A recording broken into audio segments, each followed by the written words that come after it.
Yo, akhirnya nih Xiaomi 13T resmi di Indonesia hadir. Harganya 6,5 juta rupiah. Lebih murah sedikit men dibanding sama pendahulunya. Jadi ada beberapa hal yang di-upgrade which lumayan signifikan ya, terutama kayak misalnya ada IP rating, ada tele. Terus jangan lupa juga sekarang udah ada branding Leica. Gue pikir wah ini ada Leica-nya bakalan jadi overpriced nih, bakalan lebih mahal lagi nih, bisa 7 juta lebih nih. Ternyata enggak, malah turun 100 ribu. Gokil banget, aplaus buat Xiaomi Indonesia yang bisa meracik harga dengan top. Nah di video ini kita akan bahas kameranya, kamera review ala K2G. Yep.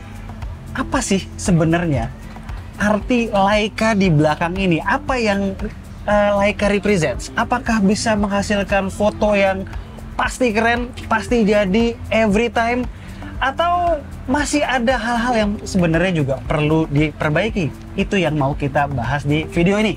Alright, langsung aja kamera review Xiaomi 13T. Let's go!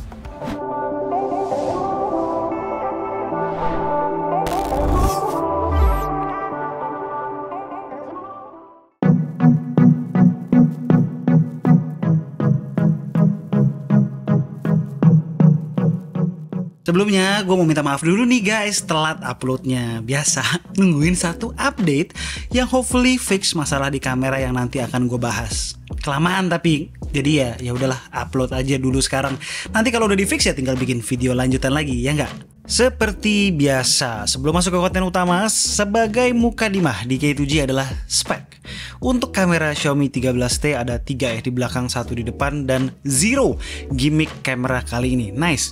Setup kameranya seperti ini. Ada main kamera 50 megapiksel yang menggunakan sensor IMX707, sensor flagship nih guys, yang pernah dipakai di Xiaomi 12 Pro tahun lalu.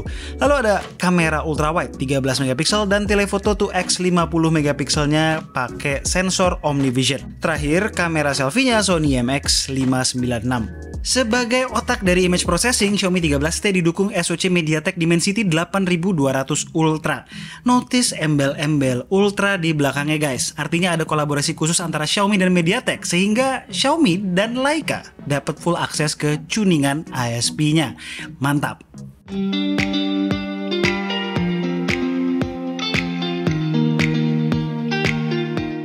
To start, kita bikin clear di awal beberapa hal. Setelah dikasih waktu sekitar hampir sebulan untuk bermain dengan kamera Xiaomi 13T, ada beberapa findings utama gue. Pertama, Xiaomi 13T bisa jadi point and shoot camera. Cuma menurut gue itu bukan kekuatan utama dari smartphone kamera yang satu ini. Gini, kebanyakan dari kalian belum familiar dengan kerjasama Xiaomi dan Leica. Sejak Xiaomi 12S Ultra, di kamera app Xiaomi dan Leica punya dua arah style. Leica Authentic dan Leica Vibrant. Banyak yang mikir Leica Authentic itu arahnya natural, tapi sebetulnya nggak gitu. Leica Authentic artinya authentically Leica. Artinya ada look yang Leica banget di situ. Look dimana para fotografer Leica sering bilang bukan natural memang, tapi better than life. Jadi itu a bit desaturated dan nggak vibrant. Ada V-nya tipis dengan overall feel klasik yang kental. Nah, kalau style Leica Vibrant masih punya look Leica-nya, namun dipadukan dengan color vibrancy yang ketara dan lebih eye-pleasing. Pada mayoritas user, gue sarankan menggunakan Leica Vibrant ini karena kemungkinan besar lebih cocok dengan selera warna mayoritas orang yang lebih suka hasil foto dengan saturasi tinggi dan gonjreng. Nah, buat yang kurang suka sama look Leica Authentic atau Vibrant, sebetulnya ada satu cara ya untuk create look yang sesuai selera. Namanya Customize Photographic Style. Caranya ke promote, lalu klik tombol di kiri bawah yang mirip lambang kontras gitu. Nah, settingan favorit gue seperti ini nih. Monggo tiru dan modifikasi sesuai selera. Jangan lupa ya, ubah style ke Leica Vibrant dan turunin EV jadi minus 0,3 sampai 0,7. Tapi di video ini semua sampel tidak akan gue pakai nih ya, custom photographic style ini. Pakai yang udah default aja deh, yaitu Authentic dan Vibrant. Intermezzo dikit ya soal photographic style. Gue kan juga punya 13T Pro nih, yang nggak rilis di Indo by the way. Yang rada aneh malah Leica Authentic dan Vibrantnya malah nyaris nggak ada beda di situ. Dua-duanya eye pleasing. Loh, jadi gimana nih?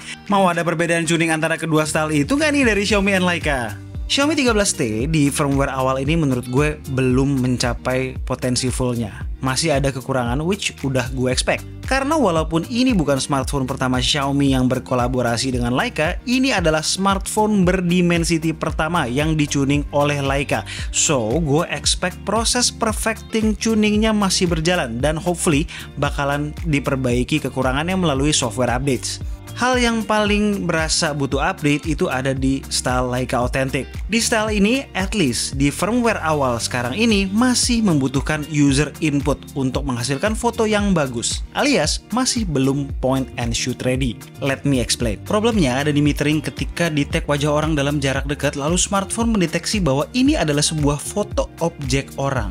Kalau point and shoot, hasilnya weird aja gitu. Skin tone jadi ekstra pucat karena overexposure dan AI ngebus muka. Di foto non orang atau misalnya objek orang tapi orangnya tuh jauh, ini nggak muncul problem warna ini.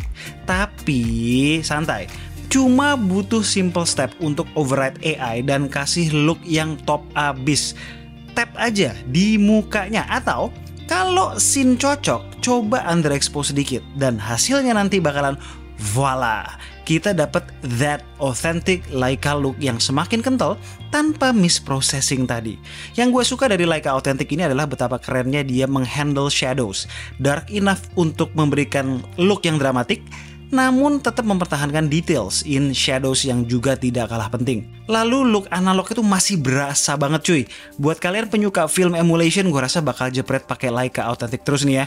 Seperti gue bilang tadi, tidak natural, tapi better than life. Selain problem exposure di Leica Authentic tadi, ada problem kedua di extreme backlight dengan objek orang di foreground. Perlu digaris bawahi, extreme backlight. Situasi-situasi di mana kalau kita motret pakai kamera beneran, pasti udah kita hindari.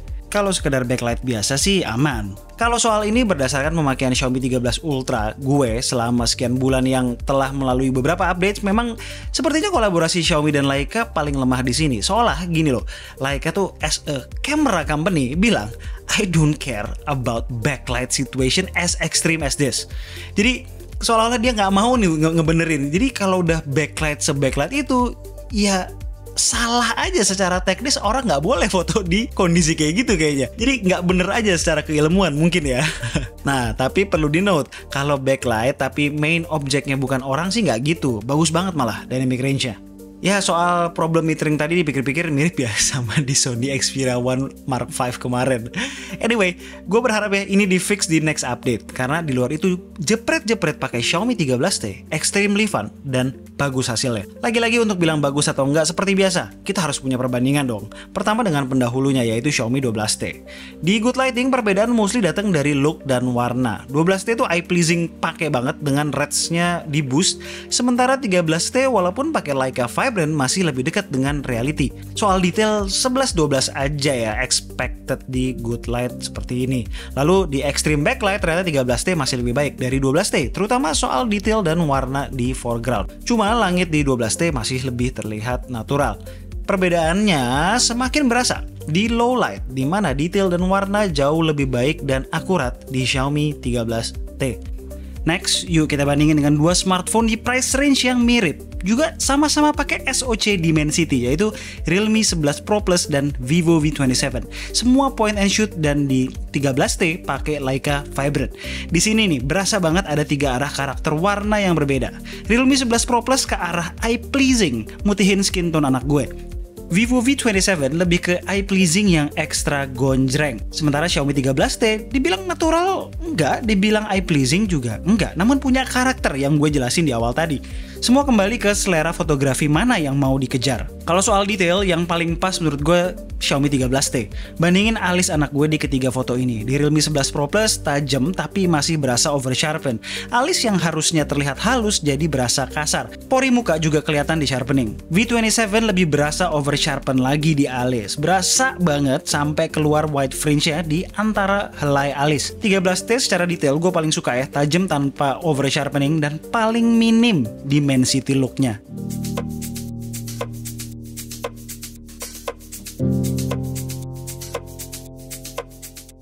Kalau main kamera di good lighting, gue rasa udah pada paham ya sekarang hasil 13T seperti apa. Kalau mau warna yang kuat, pilih Leica Vibrant. Kalau mau pilih tone yang lebih nyeni, artsy, pilih Leica Authentic dengan tidak lupa adjust exposure. Gue pribadi lebih sering moto di Leica Authentic karena buat gue fun aja tone-nya. Secara dynamic range tuh bagus, detail natural, nggak over, shutter speed juga lumayan cepat. Terus masuk ke kondisi remang-remang, indoor lighting pun masih bisa diandelin hasilnya. Perlu di note kalau masih sekedar remang-remang cukup auto aja ya, belum perlu dipaksa pakai night mode. Night mode kadang bisa malah ngeluarin warna-warna yang unwanted. Sebetulnya pakai auto pun akan otomatis nge-trigger night mode kok. Kalau udah gelap banget, so gue jarang tuh maksain night mode juga. Untuk karakter foto malamnya bukan yang magically merubah malam jadi super bright gitu ya. Tetap sesuai kondisi asli aja. Yang penting kan clean enough, detail juga masih keluar. Nah, sekedar tips kalau di situasi mulai remang, lebih sering pakai Leica Vibrant aja, biar warnanya lebih keluar. Ultrawide 13 megapikselnya bagus-bagus aja sih di good light. Bersyukurlah kita nggak dapat lensa ultrawide yang cuma 8 megapiksel. Tetap sih, gue nggak rekomen ya buat di pixel peep ataupun di cropping buat reframing karena tetap kok berasa loss detailnya. Terutama kalau di kondisi indoor di mana cahaya tidak berlimpah. Kalau di backlight sih masih cukup luas dynamic range-nya. Yang menurut gue rada underwhelming justru tele 2x 50 megapikselnya. Di good light aja menurut gue sekedar oke. Namun sejujurnya gue nggak melihat ada clear advantage secara image quality ketika jepret dengan main camera lalu gue crop versus lensa telenya. Ya menang di ketiadaan distorsi sih. Jelas ya, cahaya makin redup makin berasa. Lebih baik menggunakan main kameranya aja. Lebih bagus dari berbagai sisi hasilnya. Problem lain dengan telenya adalah speed. Slow banget shutternya, sehingga seringkali gue harus berkali-kali jepret untuk mendapatkan hasil yang sharp, terutama kalau objeknya bergerak.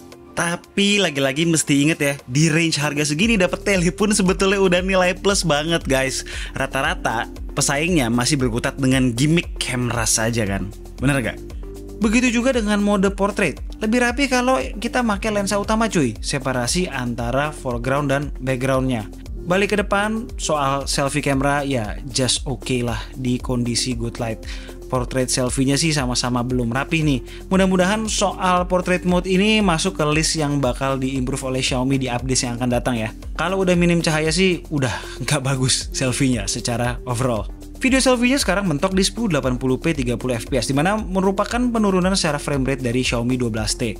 Untuk hasilnya cukup stabil dengan image quality yang oke untuk resolusi Full HD. Sedangkan untuk video kamera belakang mentok di 4K 30fps. Tapi hasilnya tuh bagus, gue suka banget. Warnanya cakep, dynamic range luas, di backlight pun masih ngangkat. Lalu secara detail dan image quality juga bagus. Stabilisasinya pun patut diacungi jempol.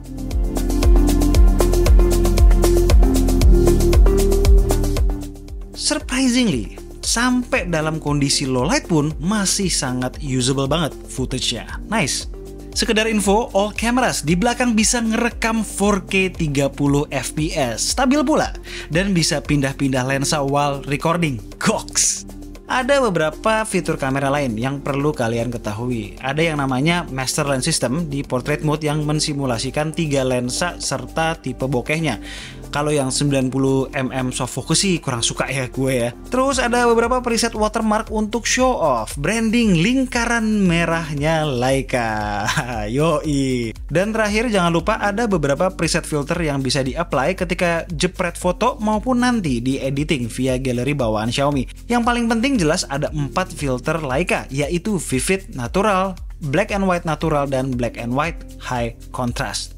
So, itu adalah hasil tes kamera Xiaomi 13T kami. Overall, gue suka sih ya hasil kolaborasi Leica dan Xiaomi pertama di ranah semi flagship. Oke, itu adalah kamera review Xiaomi 13T. Menurut gue kolaborasi antara Xiaomi dan Leica ini benar-benar top abis men ya.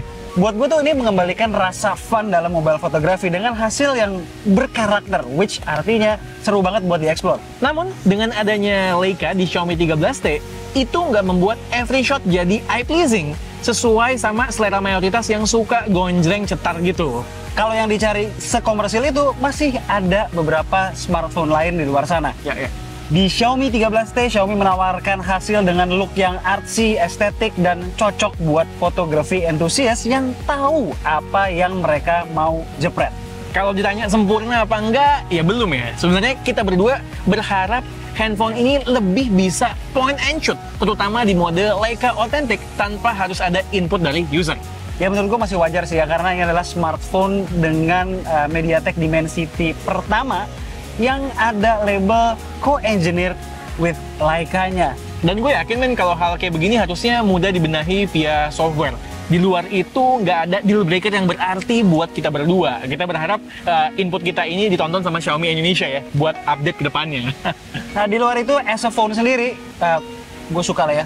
Gimana nggak suka cuy? Upgrade dari 12T-nya banyak. Nampol ya? Nampol, ada IP68, chipset kenceng, harga turun 100.000. Ya mau gimana? Paling penting embel-embel Leica-nya. Oh iya, ada Leica harga malah turun. Gile, gokil. Anyway, sekian aja video dari kami berdua kali ini. Gue Alesa, Gue Satish, and this is K2G. tunggu racun-racun kami berikutnya. Bye guys.